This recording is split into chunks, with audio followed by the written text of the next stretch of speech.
नमस्कार। प्रारब्ध पर आप सभी का स्वागत है। मैं अवनीश। हमारे साथ आज हैं गौरव प्रधान जी। गौरव जी, बहुत-बहुत स्वागत आपका। नमस्कार। अच्छा। पिछले महीने की 22 तारीख और पिछले महीने की 22 तारीख को पहलगाम में इस्लामिक टेरर अटैक जो हुआ, जिसमें हिंदुओं को आइडेंटिफ़ाई किया गया और उसके बाद हिंदुओं का कत्लेआम किया गया। आप इसे हिंदू पर कत्लेआम कहेंगे, मैं इसे भारत पर हमला मानता हूँ, क्योंकि भारत बाय डिफ़ॉल्ट हिंदू राष्ट्र है। और भारत पर हमला, हिंदुओं पर हमला, हिंदुओं पर हमला, भारत पर हमला। उसके बाद तमाम तरह की चीज़ें हुई। हम स्ट्रैटेजिकल कोई भी बात आज आपसे नहीं करना चाहते।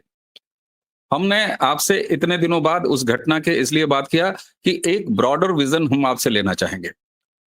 कश्मीर में सुप्रीम कोर्ट ने कहा इलेक्शन कराने के लिए, इलेक्शन हो गया। जब तक कश्मीर में केंद्र का शासन था, तब तक इस तरह की कोई घटनाएँ नहीं थी। इसलिए ये सवाल ज़रूर होगा कि जब वहाँ पर अब एक इलेक्टेड सरकार है, उसके बाद इतनी बड़ी आतंकी कार्रवाई हो जाती है और ख़ास तौर से उसके बाद जो कुछ भी निकल के आ रहा है, इतने सारे पाकिस्तानियों का होना, इतने सारे पाकिस्तानी ख़वातीनों और बच्चों का यहाँ पर होना, ये सारी चीज़ें और हमारी सेना पाकिस्तान के खिलाफ क्या करने जा रही है, ये हमारा आपका विषय नहीं है। हम अपने नैतिकता के दायरे का पालन करते हैं, हम वो सब भी बात नहीं करेंगे। क्या अब आपको ऐसा नहीं लगता कि एक पुनर्समीक्षा की आवश्यकता है सरकार के एंड से कि कश्मीर को लेके, और क्या कश्मीर का नक्शा बदलना ही अब एक बड़ा और अस्थायी इलाज है? जब मैं कश्मीर के नक्शे को बदलने की बात कर रहा हूं, तो मैं पीओके की बात कर रहा हूं, मैं पाकिस्तान की तरफ जाने की बात कर रहा हूं। गौरव जी।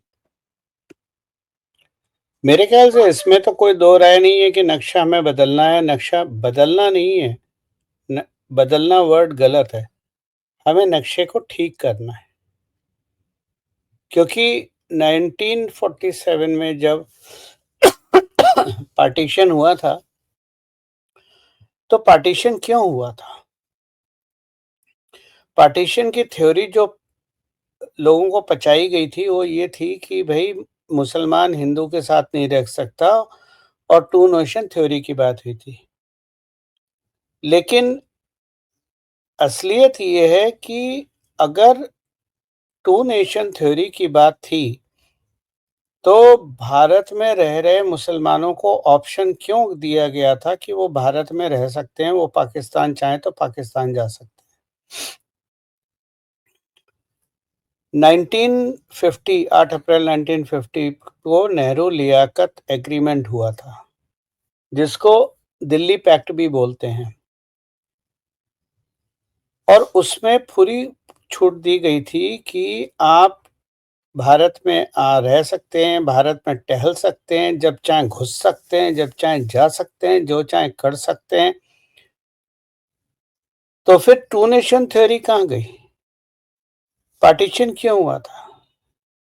पार्टीशन का केवल एक ही कारण था कि नेहरू को प्रधानमंत्री बनना था, भारत का, आजाद भारत का पहला प्रधानमंत्री बनना था। अब बहुत सारे मित्रगण आजकल जो टिकट काट रहे हैं वन वे, हम लोग भारत की सरकार, भारत की फौज, भाजपा रन स्टेट गवर्नमेंट जो वन वे टिकट काट रही है, उस पे लोगों का एक प्रश्न होता है कि 10 साल क्या मोदी सो रहे थे? 10 साल क्यों नहीं करा? मैं इस चीज़ को ज़्यादा एक्सप्लेन करना चाहूँगा, क्योंकि ये वो सच्चाई है जो लोग समझना नहीं चाहते। और क्षमा कीजिएगा, आपने कभी भी एक मुसलमान को नहीं देखा होगा वो अपनी लीडरशिप पे सवाल करे, और उनकी लीडरशिप मुसलमान नहीं है। ओवैसी जैसों को छोड़ दें, तो ज़्यादातर उनकी लीडरशिप हिंदू ही है। चाहे वो अखिलेश यादव हों, चाहे वो डीएमके हों, चाहे वो टीआरसी वाले हों, चाहे वो और कोई हो, राहुल गांधी हो, सबसे बड़े तो राहुल गांधी ही हैं। तो वो सारे, उनकी लीडरशिप हिंदू है, लेकिन वो उस पे सवाल नहीं करते। ये बीमारी हिंदुओं में ही है कि अपनी लीडरशिप जो सुधार रही है भारत को, जो ब्लंडर नेहरू और इंदिरा के ब्लंडर हैं उसको सुधार रही है, हम उसी पे प्रश्न चिन्ह करते हैं और ये प्रश्न आता है कि 10 साल से नरेंद्र मोदी सरकार सो रही थी क्या? 10 साल पहले क्यों नहीं करा? आज हमला होने के बाद 28 लोगों की जान जाने के बाद ही क्यों कर रहे हैं? मैं उसको समझाता हूँ। 1947 में जो आर्थिक आज़ादी का एग्रीमेंट था, मैं आज़ादी का एग्रीमेंट कर रहा हूँ क्योंकि उसको आज़ादी नहीं बोलेंगे, माउंटबेटन ही कंट्री रन कर रहे थे और नेहरू अय्याशियाँ कर रहे थे। 370 और 35 से घुसाई गई थी कॉन्स्टिट्यूशन में बिना डिस्कशन के संसद में। 35 से किसी को पता भी नहीं था और वो कागज घुसा दिया गया था हमारे कॉन्स्टिट्यूशन में। 2019 5 अगस्त 2019 एब्रोगेशन से पहले जब 370 थी तो लोग 370 के बारे में ये तो जानते हैं कि 370 में भारतीय कानून पूरे रेप्लिकेट जम्मू कश्मीर में नहीं होते थे और जम्मू कश्मीर का अपना एक संविधान था, अपना एक झंडा था। लेकिन जो चीज़ ये लोग नहीं समझ पाते कि जम्मू कश्मीर में आना-जाना पाकिस्तान से फ्री था और केंद्र सरकार किसी की जम्मू कश्मीर का पॉपुलेशन डेटा केंद्र सरकार नहीं मांग सकती थी। आपके पास कोई रास्ता नहीं था ये जानने का कि जम्मू कश्मीर में कितने मुसलमान हैं, कितने हिंदू हैं और ख़ास तौर से कितने पाकिस्तानी हैं। ये कारण था कि 40-50 साल से वो पाकिस्तानी डॉक्यूमेंट पे कश्मीर में रह रहे थे। 370 हटने के बाद ये डेटा जनरेट होना शुरू हुआ और ये डेटा जनरेट बहुत तरीकों से हुआ। ये गर्दन पकड़ के नहीं पूछा गया किसी से कि आप पाकिस्तानी हो या हिंदुस्तानी हो, बल्कि बहुत सारे टेक्नोलॉजिकल टूल इस्तेमाल हुए, बहुत सारे इवेंट्स ऐसे हुए। अब मैं उनका नाम लेना उचित नहीं समझता क्योंकि वो ठीक नहीं होगा। लेकिन आज भी इस वक़्त तक लगभग 1,70,000 मोबाइल फ़ोन सर्वेलेंस पे है। उससे ज़्यादा ही हो सकते हैं, ये मेरी कंज़र्वेटिव फ़िगर है। दूसरी जो लोग हमारे मित्रगण सवाल करते हैं, वो गूगल पे जाके ये तो देख लेते हैं कि फ़िल्म कौन-सी है, ड्रेस कौन-सी है, फ़ैशन कौन-सा चल रहा है, कहाँ मिलेगी वो स्कर्ट और कहाँ मिलेंगे वो कपड़े और रील कैसे बनानी है, ये सारी चीज़ें कर लेते हैं। लेकिन राष्ट्र के लिए ये नहीं जानना चाहते कि नेहरू लियाकत एग्रीमेंट क्या था। नेहरू लियाकत एग्रीमेंट ये था कि जो करोड़ों हिंदू 1947 में पार्टीशन के वक़्त मारे गए और मारे नहीं गए, उनका बुचरिंग हुआ, ठीक है? उनकी जो हत्या हुई, निर्मम हत्या हुई, उसको नेहरू ने 1950 में लियाकत एग्रीमेंट से व्हाइट वॉश कर दिया। क्यों हुई थी हत्या? हत्या इसलिए हुई थी ना कि पार्टीशन में जो मुसलमान यहाँ से वहाँ जा रहे थे, वहाँ के हिंदू आ रहे थे और मार-काट बीच में हो रही थी। लेकिन जब आपने लियाकत नेहरू एग्रीमेंट जो कि दिल्ली पैक्ट के नाम से जाना जाता है, जब आपने उसमें पूरा फ्रीडम दे दिया और 370 के माध्यम से आप केंद्र जान नहीं सकता कि वहाँ कितने पाकिस्तानी रह रहे हैं, किससे शादी कर रहे हैं, कितने बच्चे पैदा कर रहे हैं, वो बच्चे क्या कर रहे हैं। आज वो चीज़ आपके सामने निकल के आ रही है क्योंकि 370 नहीं है और केंद्र का पूरा दखल है। ये इस बात को और भी साबित करता है कि काहे के लिए स्टेटहुड खत्म करा गया था और आज भी यूनियन टेरिटरी की बात हो रही है। जब उमर अब्दुल्ला अपनी विधानसभा में बोलते हैं कि ये समय नहीं है मेरे लिए स्टेटहुड मांगने का, तो वो जानते हैं कि स्टेटहुड ना होने से उनके पैरों के नीचे से ज़मीन खिसक चुकी है।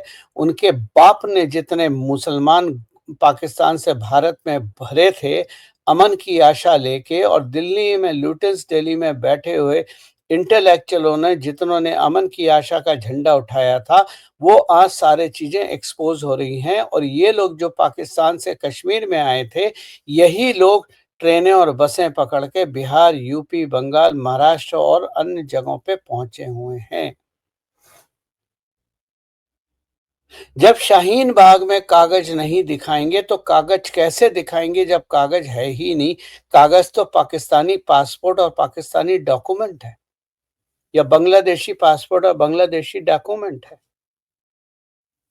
और 1950 में जो लियाकत एग्रीमेंट हुआ था, वही लियाकत एग्रीमेंट आगे चल के बांग्लादेश और भारत के बीच में भी इम्प्लीमेंट हुआ, जो कि उस समय ईस्ट पाकिस्तान कहलाया जाता था और वहां से इन्फिल्ट्रेशन होती थी। तो इन्फिल्ट्रेशन की जड़ें कितनी गहरी हैं, इसका जरा अंदाज लगाइए। बिना 370 हटाए क्या ये संभव था कि डेटा आपके पास हो? और 370 केवल मूड हुआ और मैंने उठा सो के और मैंने कहा आज से 370 नहीं होगी, ऐसा तो नहीं। आपने सारे इस्लामिक राष्ट्रों को अपने हाथ में, अपने साइड में करा नहीं करा? तो 10 साल की प्रिपरेशन जो मित्रगण, पढ़े लिखे मूर्ख, ये बोलते हैं कि नरेंद्र मोदी ने 10 साल में ये एक्शन क्यों नहीं लिया, उसका ये जवाब है कि 10 साल में नरेंद्र मोदी ने तैयारी करी। 22 अप्रैल की जो घटना है, जिसमें हमारे भाई बहनों को और बच्चों को मारा गया, वो एक ट्रिगर पॉइंट था कि अब इसको खुल के करो। और क्यों, अब क्यों करो? अगर मान लीजिए 22 अप्रैल की घटना नहीं होती और आपके पास सारा डेटा होता इन पाकिस्तानियों का और आप निकालना शुरू करते, तो सारी दुनिया के ह्यूमन राइट आपके पीछे खड़े हो जाते। आज इस घटना की वजह से कोई भी ह्यूमन राइट खड़ा नहीं हो रहा है और सारे दुनिया के देश, टर्की और चाइना जैसों को छोड़ के, जो कि हमेशा पाकिस्तान के साथ रहे हैं, उनको छोड़ के बाकी कोई कुछ नहीं बोल रहा है। केवल आज इन लोगों को बाहर निकालने में जिन लोगों की आवाजें आ रही हैं, वो टर्की हो गई, चाइना ने भी खुल के नहीं बोला है, रिस्ट्रेन के लिए बोला है। लेकिन जो लोग खुल के बोल रहे हैं, वो आपके कांग्रेस, समाजवादी पार्टी, एनसीपी इत्यादि के नेतागण हैं। अवनीश भाई, एक बात और मैं भूमिका में बोलना चाहूंगा, मेरी भूमिका थोड़ी लंबी हो गई। जनरल विपिन रावत ने बोला था भारत 2.5 फ्रंट वॉर फेस कर रहा है। मैंने भी माना था भारत 2.5 फ्रंट वॉर फेस कर रहा है, क्योंकि मेरी आदत अपने जर्नल्स को काउंटर करने की नहीं है। मैं अपने जर्नल्स को, अपने प्रधानमंत्री को एडवाइस नहीं देता हूं, क्योंकि वो मुझसे ज्यादा जानते हैं। लेकिन मैं जनरल विपिन रावत जी से पहले दिन से एग्री नहीं करता था और मैंने 1-2 बार शायद लिखा भी था इस बात को। हम 2.5 फ्रंट की बात नहीं, लड़ाई युद्ध नहीं लड़ रहे हैं, हम 3.5 फ्रंट की युद्ध लड़ रहे हैं। एक फ्रंट आपका चाइना है, एक फ्रंट पाकिस्तान है, वो आप जानते हैं। लेकिन जो तीसरा फ्रंट है, वो भारत के अंदर पाकिस्तानी और पाकिस्तानी समर्थक और पाकिस्तानी समर्थक कांग्रेस, या कह लें पाकिस्तान की प्रॉक्सी कांग्रेस और विभिन्न दल, समाजवादी पार्टी हो गई, टीआरएस हो गई, एनसीपी हो गई और बहुत सारी और पार्टियां हैं, एनसी हो गई, पीडीपी हो गई, ये थर्ड फ्रंट है। आपका सैनिक बॉर्डर पे खड़े होके बंदूक चला के युद्ध तो लड़ सकता है, लेकिन क्या गारंटी है उस सैनिक की पीठ पे इन लोगों ने बंदूक ना रखी हो? आज सैनिकों के घर पे, पैरा कमांडोज के घर पे नोटिस चिपकाया जा रहा है। ये है थर्ड फ्रंट। अब सवाल है 0.5 फ्रंट कहाँ है? ये 0.5 फ्रंट विदेशों में रह रहे भारतीयों के अगल बगल है, जहां पर पाकिस्तानी भरे पड़े हैं। और एक कॉल में ये हमारे हिंदू भाई बहन एनआरआईज, जो बाहर हैं उनका कत्लेआम कर देंगे। आपने देखा है ब्रिटेन में, फ्रांस में, बेल्जियम में, अमेरिका में, ऑस्ट्रेलिया में इनमें खालिस्तानी भी आते हैं। ये रोक नहीं पाए और वो ऐसा 0.5 फ्रंट है, 0.5 फ्रंट है जहां भारतीय सरकार डिप्लोमेसी में केवल स्टेटमेंट इश्यू करने के अलावा कुछ नहीं कर सकती। भारतीय फौज बॉर्डर पे लड़ती है, लेकिन जो भारत में कैंसर है, जो नेहरू लियाकत एग्रीमेंट और 370 के बदौलत शुरू हुआ था, उस कैंसर को कैसे खत्म करेंगे अगर आप बॉर्डर पे जाके गोली मारते हैं तो। युद्ध का मतलब हमेशा ये नहीं होता है कि आप बंदूक लिए, टैंक लिए, हवाई जहाज लिए और आपने शोर मचाना पहले दिन से शुरू हो गया, जो हमारे बहुत सारे भाई बंधु सोशल मीडिया पे लिख रहे हैं कि नरेंद्र मोदी किस चीज का इंतजार कर रहे हैं। और मैंने हमेशा एक चीज बोली है 2014 से, Pakistan will bleed without A bullet fire. जिस युद्ध में अगर हमें सैनिकों का और बंदूकों का और टैंक का इस्तेमाल ना करना पड़े, वो युद्ध सबसे डिसाइसिव वॉर होती है। और जो लोग आज उछल कूद मचा रहे हैं युद्ध के लिए, और जहां तक हमारा मीडिया, ये तो यूक्रेन में न्यूक्लियर बम 3 साल से गिरा रहा था। आज कोई अक्षय तिथि के दिन चुनता है कि आज युद्ध हो जाएगा, कोई पता नहीं 25 मई को कुछ निकाल लिया है, कुछ एस्ट्रोलॉजर्स बता रहे हैं कि कौन सी दशा में युद्ध होगा। और मैं आपको कह रहा हूं, जहां तक मेरी जानकारी है और जहां तक मेरी समझ है सरकार की, फौज की, युद्ध नीति की, क्योंकि मिलिट्री लीडरशिप बाय चाणक्य मैं पढ़ाता हूं, मैं फौजियों को पढ़ाता हूं, मिलिट्री लीडरशिप बाय चाणक्य। युद्ध हथियारों का खेल नहीं होता है, हथियार एक डिटरेंट होते हैं।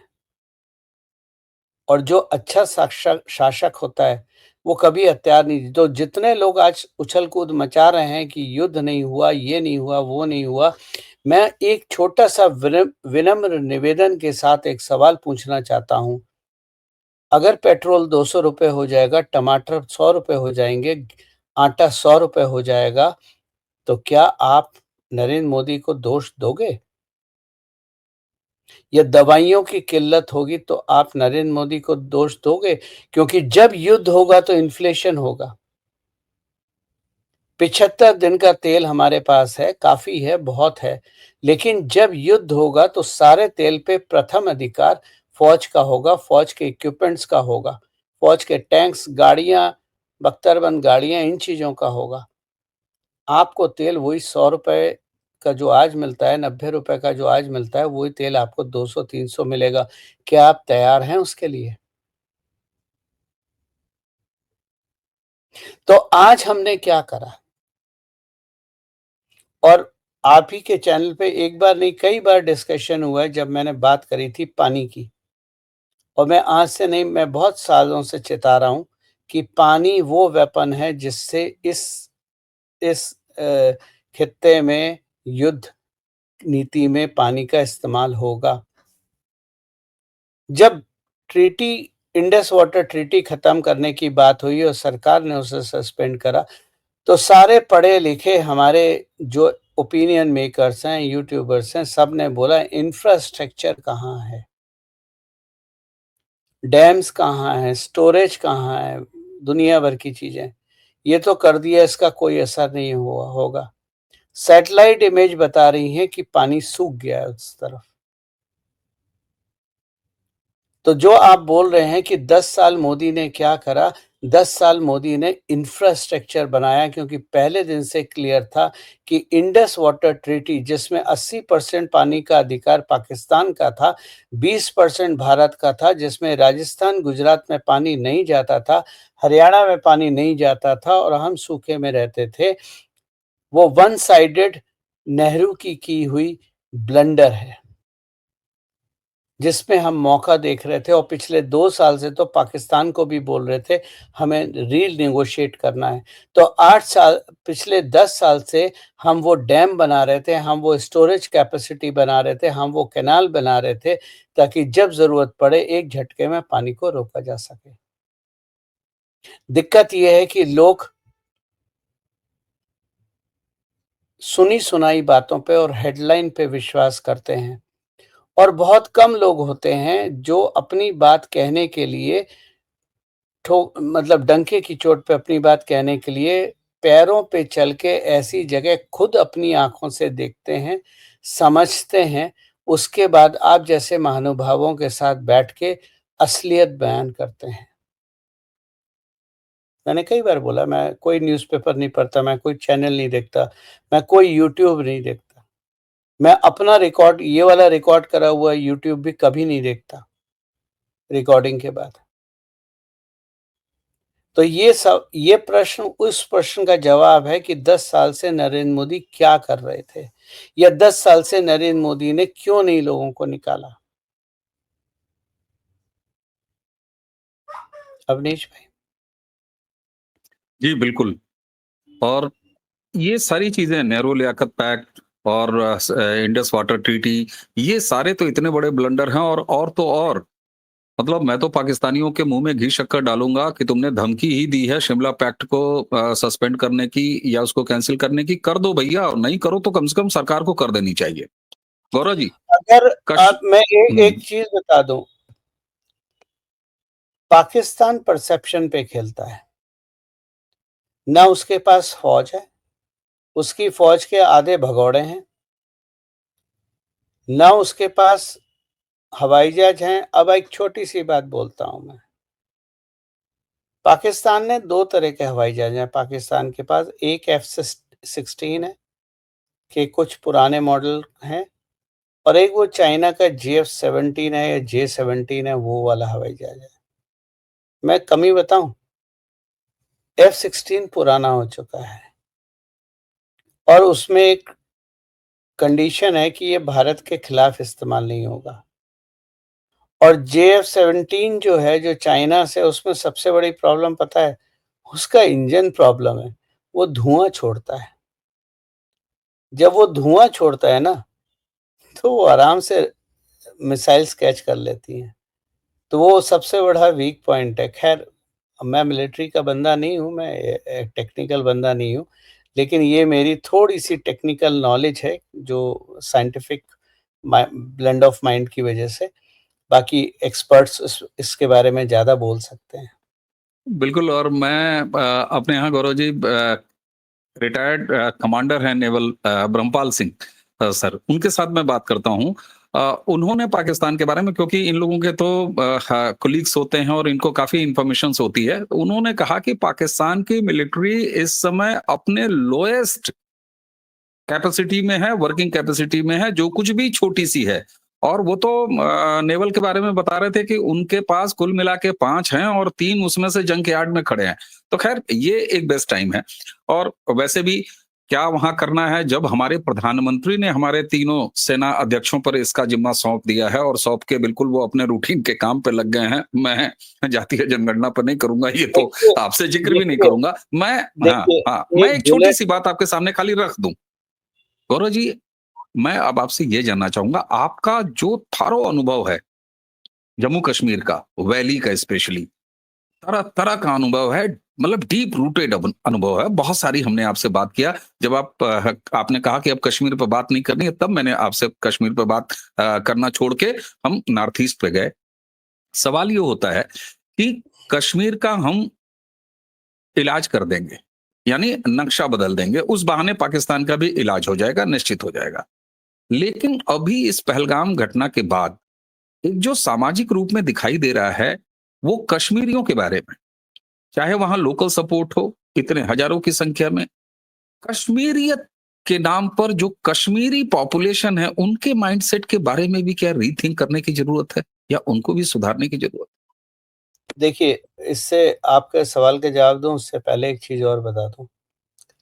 जब आप एक गोली मारते हैं, तो एक गोली एक आदमी की जान लेती है, एक इंसान की। मतलब आपने अगर बॉर्डर पे मारी तो एक सोल्जर को गिराएगी, अगर आपने शेल फेंका तो उससे 10 सोल्जर मर जाएंगे, अगर आपने मिसाइल छोड़ी तो उससे 1000 सोल्जर मर जाएंगे। लेकिन अगर आपने पानी बंद कर दिया तो पाकिस्तान बंद हो जाएगा, क्योंकि 90% इरिगेशन पाकिस्तान में भारत की नदियों के माध्यम से ही होता है। वो सारा पानी जो जाता है वो डैम के माध्यम से ही जाता है, यानी पावर जनरेशन भी ज्यादातर या तो कोल फायर्ड होती है या फिर आपकी नदियों हाइड्रो पावर होती है। Coal fire coal fire power भी अगर होगी तो आसपास नदी तो होनी चाहिए ना। अपने थर्मल को ठंडा करने के लिए पानी कहाँ से आएगा? सबमर्सिबल लगा के पानी निकालोगे। तो बिजली बंद, प्रोडक्शन बंद, प्रोडक्शन बंद, फैक्ट्रियां बंद, unemployment increase, anarchy increase, civil rights थे। पीछे से टीटीपी, नीचे से बलूच, ऊपर से पानी बंद, और ईस्टर्न से पूरब से हमारी फौज खड़ी हुई है। तो पाकिस्तान तो मर गया ना।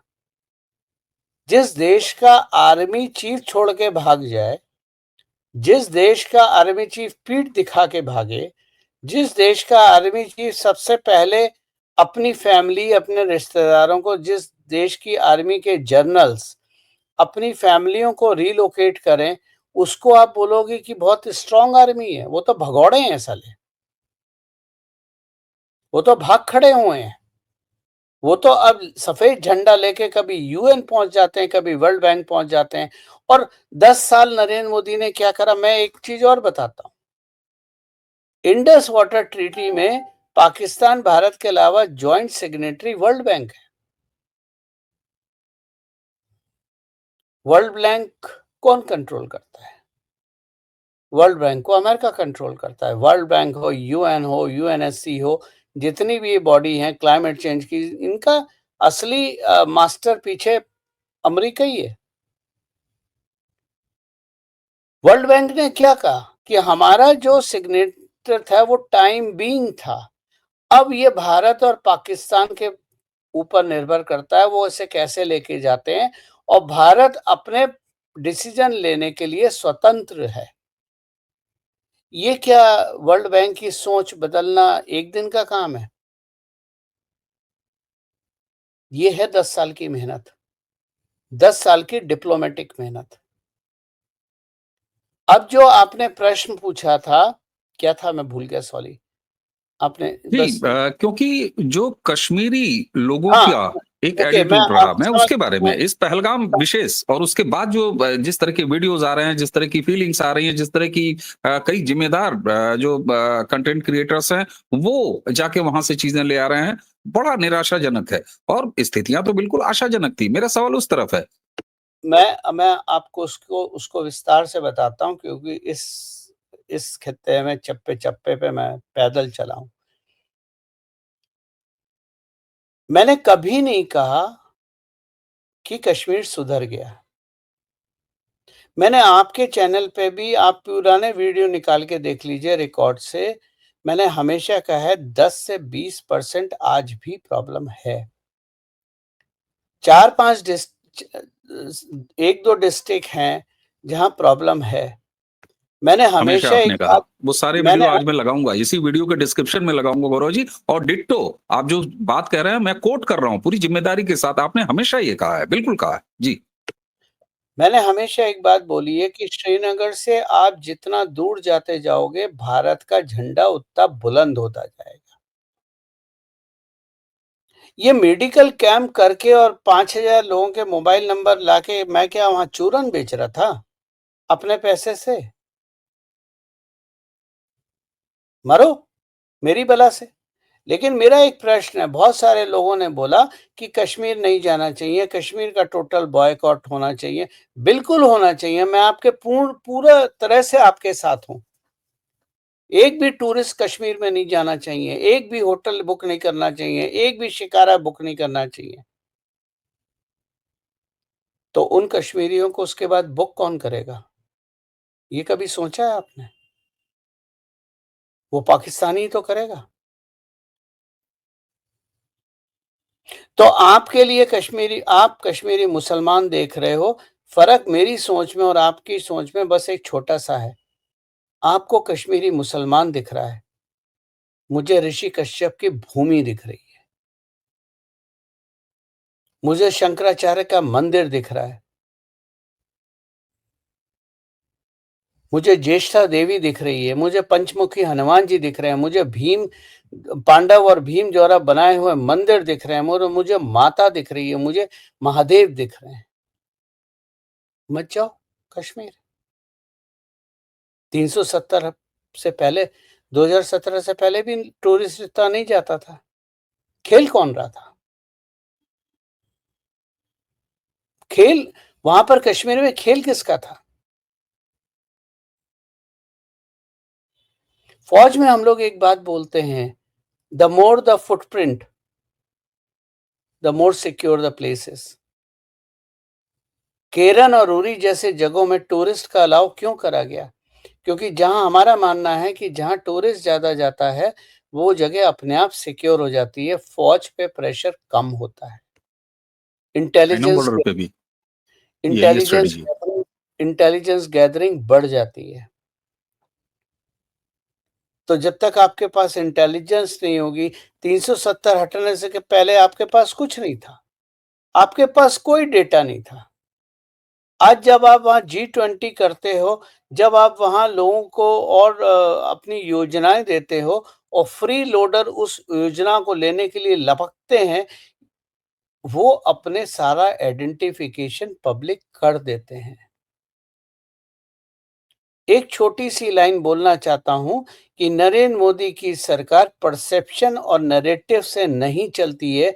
Narendra Modi government is driven by data. कहां से आएगा डेटा? कहीं से तो आना चाहिए ना। वो डेटा जनरेट हो रहा है, आज की डेट में नहीं हो रहा है। तो जो लोग ये बोलते हैं कि कश्मीर नहीं जाना चाहिए, बिल्कुल मत जाइए सर। निवेदन है मेरा आपसे, आप लोग मत जाइए। मैं आपके साथ हूं, मैं आपकी बात में हाँ मिला रहा हूं, लेकिन बस मेरी एक छोटे से प्रश्न का जवाब दे दीजिए। आप नहीं जाएंगे तो वहां कौन आएगा? तो जहां तक आपने बात करी कश्मीरियत, ये कश्मीरियत बकवास है। कोई कश्मीरियत नहीं है, क्योंकि कश्मीरियत होती तो 200 रुपए की शिकारा 2,500 रुपए की नहीं बिकती, 4,000 का रूम 25,000 में नहीं बिकता, और जो 10,000 का डुप्लीकेट कारपेट है वो 10 लाख का कह के नहीं बेचा जाता। लेकिन कश्मीर के बारे में आपने मुसलमान देख लिया, कश्मीर में आपने शिया नहीं देखा। वो शिया जो है ना, कश्मीरी हिंदुओं को एक्सोडस हुआ था 1990 में, आपको याद है। लेकिन वही चीज़ है, जो चीज़ नहीं होती है वो लोगों की समझ में नहीं आती है। कश्मीरी हिंदुओं के बाद जो एक्सोडस था वो शिया मुसलमान का था, जो वो लड़े वहां पर और रह गए, भागे नहीं। तो मैं जब आपको बोलता हूं कश्मीर, तो कश्मीर को लूज मत लीजिए। हमारा भी इंटरेस्ट किसी रेडिकल के साथ खड़े होने का नहीं है। जब लोग मेरे से पूछते हैं कि हमें कश्मीर जाना है, आप हमें बताइए, तो मैं उनको एक नंबर देता हूँ, अपने अपने छोटे भाई जैसा मेरा है, उसका नंबर देता हूँ। और कश्मीरी पंडित है वो, तो मैं उसको बोलता हूँ कि इससे अपना टूर ऑर्गेनाइज करवाना, इसको पैसे देना और टूर करना, क्योंकि वो आपको मंदिर दिखाएगा, वो आपको धरोहर दिखाएगा, सनातनी धरोहर दिखाएगा, और वो उन्हीं लोगों के साथ काम करेगा जहां आपकी सिक्योरिटी है। लेकिन आप 500 रुपए बचाने के लिए,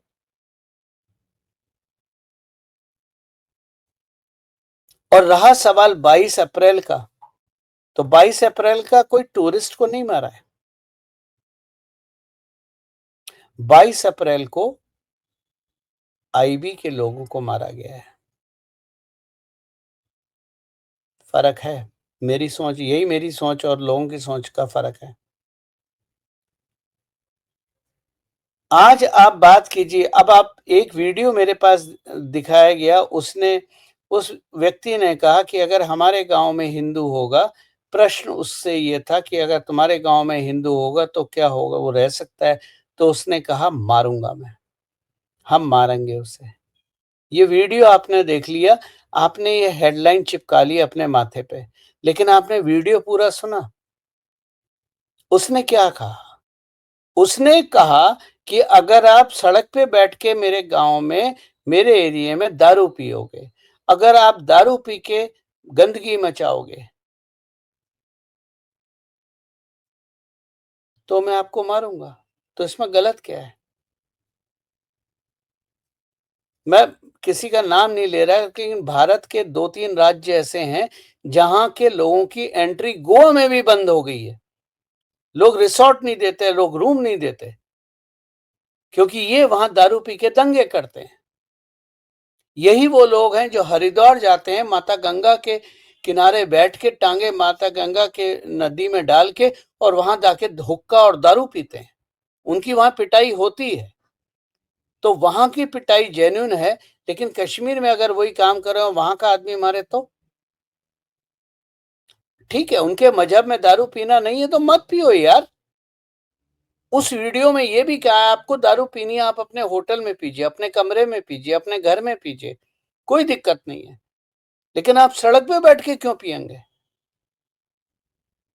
तो हर आने वहां से निकलने वाला हर वीडियो भारत विरोधी नहीं है। मैं किसी का पक्ष नहीं ले रहा, मैं वो बता रहा हूं जो मैंने अपने 75 ट्रिप कश्मीर के करने के 75-77 ट्रिप करने के बाद जो मैंने समझा है। तो आपको ये चीजें समझनी पड़ेंगी। अगर आप बायकॉट करते हैं बिल्कुल कीजिए, लेकिन फिर मुझे ये बता दीजिए कि कश्मीर कहाँ है? क्या आप कश्मीर छोड़ सकते हैं? आप बहुत सारे लोग हैं, हमें नहीं चाहिए कश्मीर, वहां से आएंगे वो पियो के हमें नहीं चाहिए, हम यहीं खुश हैं। बड़ी अच्छी बात है, खुश रहिए, कश्मीर दे दीजिए आप पाकिस्तान को, क्योंकि आपके लिए कश्मीर मुसलमान है। और मेरी सोच जो कि प्रैक्टिकल है और जो कि तथ्यों पे आधारित है, मेरे लिए कश्मीर भारत की प्यास बुझाने का माध्यम है।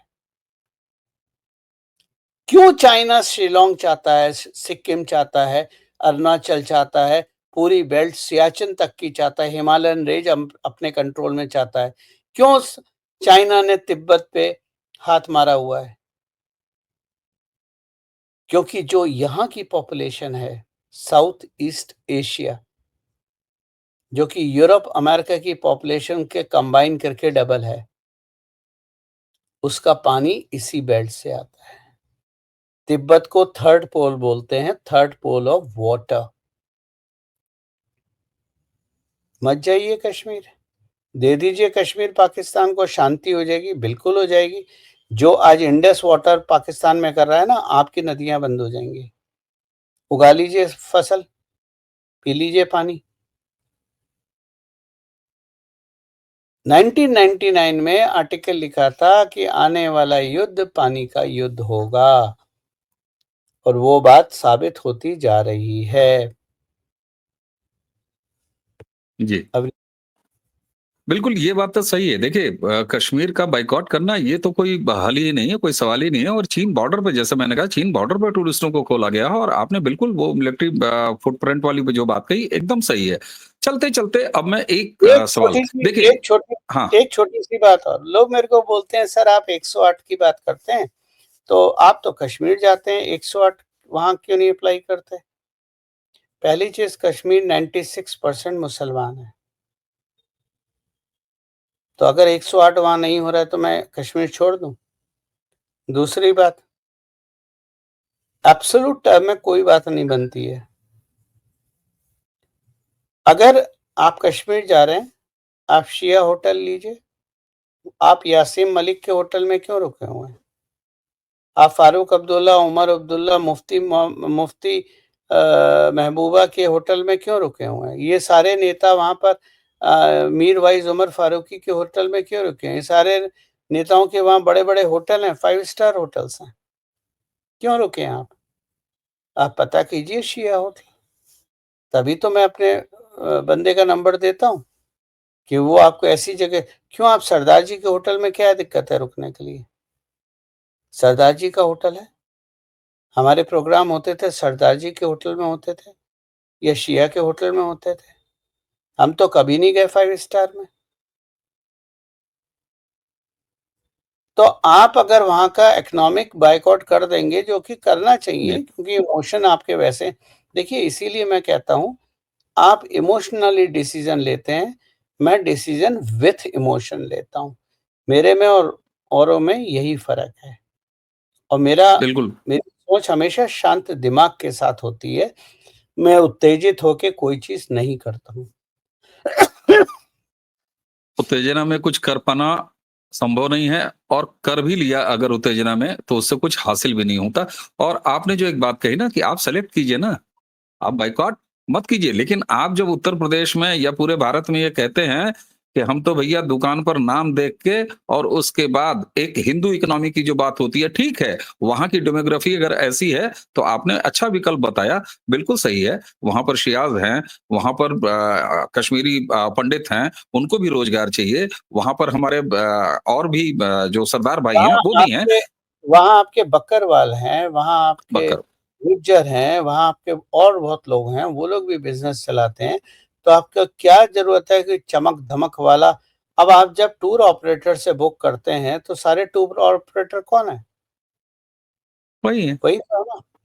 बिल्कुल, हम बिल्कुल। जि जो जिस जिस व्यक्ति के माध्यम से हम ट्रैवल करते थे या जो अपने मेरे जो कोर्स के प्रोग्राम होते थे, वो व्यक्ति मैनेज करता था और क्लियर इंस्ट्रक्शन था as close possible to 108।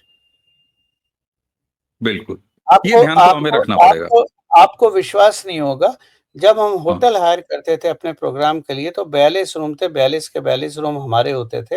Hotel lock हो जाता था, कोई आ नहीं जा नहीं सकता था क्योंकि 7 दिन के लिए हमारा था और उसी होटल के मालिक का जम्मू में होटल था, तो ड्यूरिंग दोज़ 7 डेज़ जम्मू का हिंदू स्टाफ हमारे लिए खाना बनाता था और जैसे कि मेरे कोर्स का नियम है कि दारू और नॉन-वेज सर्व नहीं होगा।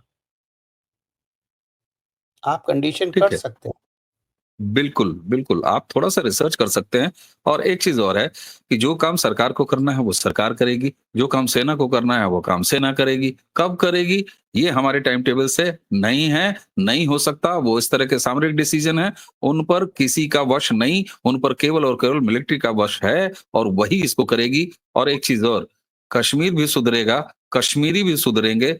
आपने कभी ये सफ़ेद झंडा नहीं दिया, वहाँ एलिमेंट हैं। हमेशा रहेंगे, कहाँ एलिमेंट नहीं है, नक्सलाइट नहीं है, बिल्कुल हैं, समस्याएँ तो हमेशा रहेंगी, लेकिन अपने चुने हुए नेतृत्व, अपने राजनैतिक नेतृत्व के साथ अपनी सरकार, अपने लीडर, उसकी पॉलिसीज़ पे भरोसा करना, भरोसा बनाए रखना, ये भी बहुत ज़रूरी है। ज़ख्म आज बहुत आप पुराने हैं, आज फॉल्ट लाइनें बहुत हैं। आज आप बात करते हैं कश्मीर की, नहीं जाएँगे जी, मत जाइए। मुसलमान हैं जी, नहीं जाएँगे, मत जाइए। वहाँ पर हमारे 28 लोगों की निर्मम हत्या हो गई, नहीं जाएँगे, बिल्कुल मत जाना नहीं जाना चाहिए, संवेदना उन परिवारों के साथ है। क्या हुँ, बंगाल से है? मैं वही कह रहा था, मैं वही कह रहा आप था। पिछले 10 साल का डेटा उठा के देख लीजिए कितने बंगाल और केरल में मारे गए हैं एज़ कम्पेयर टू कश्मीर। बिल्कुल, तो कॉम्पिटिटिव बिल्कुल डेटा सही। उठा के देखिए न्यूज़ एक हेडलाइन के हिसाब से और यूट्यूबर्स क्या बोलते हैं उसके हिसाब से मत चलिए। अपना भी क्षमा चाहता हूँ इस बात को बोलने के लिए, लेकिन हिंदू हमारा जो हिंदू भाई-बहन है, वो अपने दिमाग का 10% भी इस्तेमाल नहीं करता। करना तो पड़ेगा साहब, उसके करना तो उसके पड़ेगा। लिए उसके लिए पेट्रोल, टमाटर और डीज़ल और ये चीज़ें ज़्यादा ज़रूरी हैं। कभी किसी मुसलमान को बोला देखते हुए बोला कि हमें नौकरी दो, कभी किसी मुसलमान को बोला कि सब्ज़ी महँगी हो गई, कभी किसी मुसलमान ने ₹100 पेट्रोल के लिए आंदोलन करा, कभी किसी मुसलमान ने टैक्स देने पे नानू करी? या 5 लाख की टैक्स लिमिट को 12 लाख बढ़ाने की बात करी? नहीं करी, क्योंकि उनका उद्देश्य था गज़वा हिंद। उनको पता है वो जनरेशन नहीं करेगी, उनके बाद वाली जनरेशन करेगी, वो भी नहीं कर पाई तो बाद वाली करेगी। लेकिन हम तो 4 दिन आगे की बात नहीं करते। हमको 4 दिन कितने हिंदू माता-पिताओं ने चलिए स्कूल नहीं पढ़ा था, लेकिन कितने माता-पिता ने अपने बच्चों को ये समझाया कि नेहरू लियाकत एग्रीमेंट क्या है? कितने इतने माता-पिता ने माताओं ये पिताओं को खुद पता है सर, मैं नहीं विनम्रता वही से कहूंगा। देखिए जब माताएँ अपनी बच्चियों के साथ कपड़े उतार के रील बनाने में मस्त हैं, ठीक है? ताकि उन्हें लाइक्स मिलें और उसकी कमाई मिले, तो वो हिंदू समाज बिखरा नहीं है, वो बर्बाद हो रहा है। कितनी मुस्लिम लड़कियों को आपने माताओं को अपनी बेटियों के साथ नाचते हुए रील पे देखा है और आप कोई रील उठा के देख लीजिए, उसके नीचे कमेंट सारे मुसलमानों के होते हैं। समझ में नहीं आ रही है सोशल प्रॉब्लम क्या है?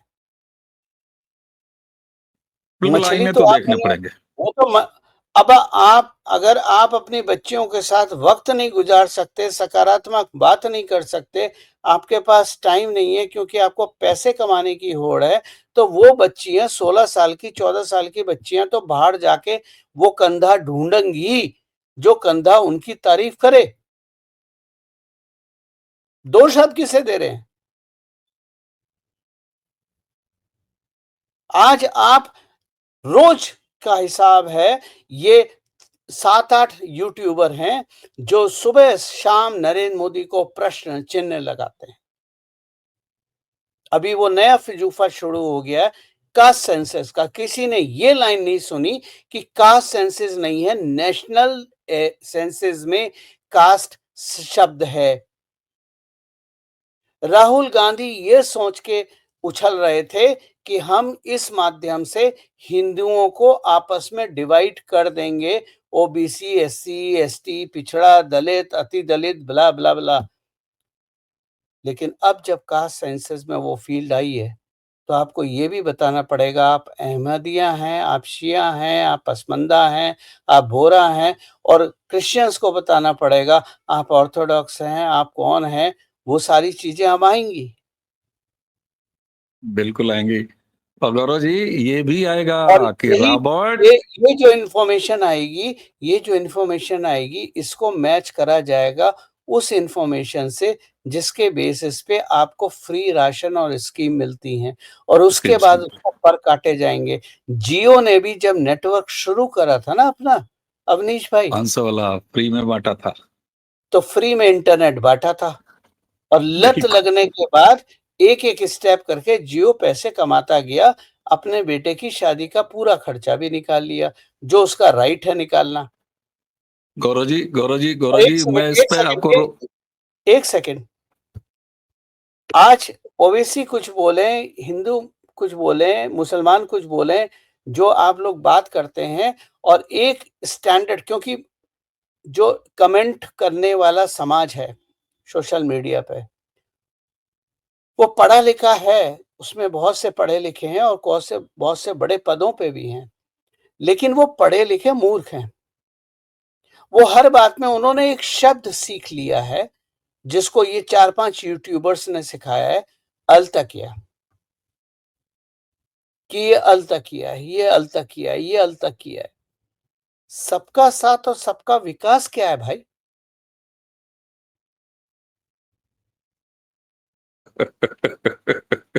अल्तकैया का तुमने बाप हमें है। तुमने तुमने हमें क्या मूर्ख समझा हुआ है? तुमने नरेंद्र मोदी को कोई राहुल गांधी समझा हुआ है? अरे उस इंसान ने चप्पलों में पूरा भारत नापा था, चीफ मिनिस्टर बनने से पहले। तुम तो अपने घर के बाहर नहीं गए हो यार। सारा यूट्यूब पे ज्ञान अपने बेडरूम से देते हो। जितने कश्मीर पे बात करते हैं, इसमें से कितने कश्मीर जाके रह के आए हैं? बिल्कुल ठीक बात है। आत्मावलोकन तो करना पड़ेगा। और गौरव जी, मैंने और आरक्षण पे जितने जितने सॉरी, युद्ध जितने युद्ध की बात कर रहे हैं ना, अवनीश भाई बुरा मत मानिएगा, क्षमा चाहता हूँ आप सबसे बोलने के लिए, लेकिन जितने ये युद्ध की बात कर रहे हैं, इनके कांच के बाजू से 1 इंच की दूरी से अगर एक गोली निकल जाए तो इनकी पैंट गीली हो जाएगी। युद्ध मजाक नहीं होता है। बहुत से परिवार बर्बाद हो जाते हैं। तो जो बिल्कुल ठीक बात है, युद्ध एज़ ए बहुत कुछ लेके जाता है। एज़ ए नेता अगर मेरे पास ऑप्शन है अपने दुश्मन को बिना गोली मारे खत्म करने का, तो वो ऑप्शन ज़्यादा अच्छा है या गोली चलाना ज़्यादा अच्छा है? बिल्कुल सही, बिल्कुल सही। और इसीलिए मैंने कहा ना कि नेतृत्व पे आपको भरोसा रखना पड़ेगा। और गौरव जी, मैंने दर्शक मुझे पता है कि तुरंत जहाँ मैंने टोका था आपको, जब आप कास्ट सेंसस पे जा रहे थे, तो मैंने आपको टोका, दर्शक कहेंगे कि अवनीश जी ने टोक दिया। लेकिन गौरव जी, मैंने टोका इसलिए कि कास्ट सेंसस की थ्योरी जो है, उस पर गौरव जी के साथ एक पूरा वीडियो बनता है, एक पूरी चर्चा बनती है। इसलिए मैंने सिर्फ ट्रेलर देने तक आपको बोलने दिया और मैंने रोका। मैं इसके लिए क्षमा भी नहीं माँगूँगा। तो दर्शकों, अगली बातचीत गौरव जी के साथ कास्ट सेंसस पे। आप नरेंद्र मोदी से बहुत अच्छी तरह से कुछ सीख रहे हैं, क्योंकि आप लोगों को फँसा रहे हैं और आप मुझे फँसा रहे हैं, लेकिन आपको मैं विश्वास दिलाता हूँ, आप मुझे नहीं फँसा पाएँगे, क्योंकि 4 दिन बाद मेरी 1 महीने की यात्रा फिर शुरू हो रही है। हम आपको फँसा लेंगे, आपका प्रारब्ध आपको फँसा लेगा। इस इतना विश्वास आपके प्रारब्ध को आप पर है, क्योंकि प्रारब्ध आपको अच्छी तरीके से जानता है। हमारे दर्शक भी आपको अच्छी तरह से जानते हैं। गौरव जी, आज आपने हमें समय दिया, आपका बहुत-बहुत आभार। दर्शकों, ये थे गौरव प्रधान जी। और नेतृत्व पर भरोसा, जिसको जो काम करना है वो काम करेगा। हम अपना काम करते चलें, एक समाज के रूप में हमारी इतनी ही जिम्मेदारी। गौरव जी, आपको एक बार फिर धन्यवाद। दर्शकों, इसी के साथ हमें और गौरव जी दोनों को आज्ञा दीजिए। नमस्कार।